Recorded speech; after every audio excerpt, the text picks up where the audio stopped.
Hello everyone, welcome to Asura Psych, and today we're going to be talking about the ENFP, and more specifically how the ENFP relates to the archetype of the Trickster.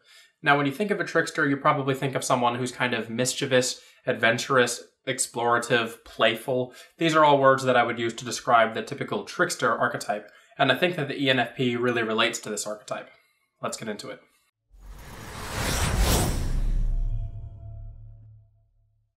So as usual, let's start with the cognitive function stack of the ENFP. So the ENFP leads with extroverted intuition. They have secondary introverted feeling, tertiary extroverted thinking, and repressed introverted sensing. Now, as an intuitive type, the ENFP is going to be more so idea-driven and maybe even creative than a lot of the other types, even those types who have intuition in the secondary slot, such as the INFP or the INTP.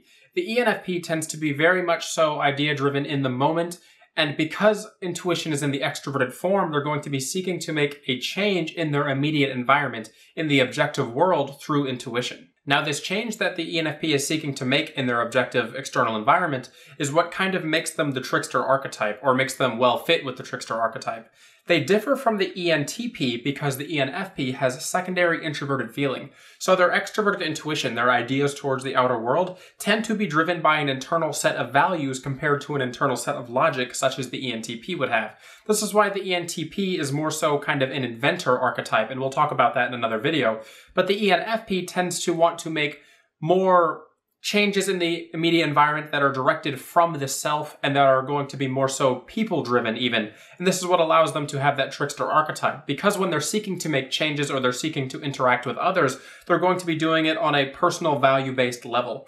This is going to differ from the INFP because the INFP leads with introverted feeling. So for the INFP, they're going to lead with their internal values and kind of have this secondary playful nature, whereas the ENFP is going to have that dominant playful nature that is going to be supported by introverted feeling. And I always call NFPs the playful archetype or the playful three letters because NFP types tend to be the ones who are going to be more so playful and interactive with people around them in that manner compared to a lot of the other types. And this is why I think that a lot of fictional Trickster archetypes are often written after characters that are like ENFPs typically would be. You tend to think of ENFPs and Tricksters as being very much so in the moment, very much so engaged with the immediate moment of now in a way that's going to allow them to kind of shift how the world around them is reacting to things. You always see the ENFP wanting to make a sudden and playful change in their environment, and I think this is an expression of extroverted intuition. Now, their desire for change typically comes from the fact that they have repressed introverted sensing. What this means is that extroverted intuitive dominants hate to be anchored down. They hate routine. They hate things to be the way they've always been. And this is why the extroverted intuitive dominant is constantly seeking change. They're constantly seeking to make a change in their environment because they don't like when things are routine. They don't like when things are the same. So when they push for this change, it's kind of what makes them happy. It's what they enjoy. And they're going to be constantly pushing for these changes in their environment. If I had to give one great fictional example for the ENFP in its relation to the Trickster archetype, I would absolutely choose Genie from Disney's Aladdin, and more specifically Robin Williams' Genie. I think that this character is a great representation of the ENFP personality type. Genie absolutely leads with extroverted intuition. When you look at Genie in Disney Aladdin, he's constantly engaging and creating new things. He's changing the environment. He's very playful. He's imitating characters. This differs from what you would see with like an introverted intuitive type because introverted intuitive types tend to not be expressive with their intuition. They tend to not be very playful. But the ENFP, on the other hand, is going to be very expressive with what they're perceiving. They're going to be very expressive with the ideas that they have. And Genie is a great example of this because he literally has the ability to create whatever he wants. So as he thinks of something, as he's perceiving something, he creates it. He works with it. He formulates an idea around it. And that's a great example of what the ENFP is going to be like when they're expressing their extroverted intuition.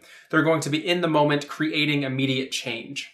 Then you can typically see that the ENFP isn't going to be thinking as long-term as an introverted intuitive would with their ideas because the ENFP is seeking to make more so an immediate change. Think about the idea that the genie is giving Aladdin his 3 wishes. He's saying, I'm going to give you these 3 wishes. Once you make them, that's it. But Aladdin changes the game because Aladdin says, well, I need to have this long-term plan, so I'm going to keep you with me and you're going to work with me. And that's something that the genie doesn't exactly know how to deal with in the movies, because the genie isn't used to someone coming through and keeping him for like this long-term plan, this long-term idea, helping them with something that is going to be beyond an immediate change. The ENFP excels when they're in an environment that is allowing them to make immediate change and express their immediate creativity compared to their long-term decision-making. Now, you'll notice that ENFPs aren't typically malicious in their drive for kind of making that immediate change.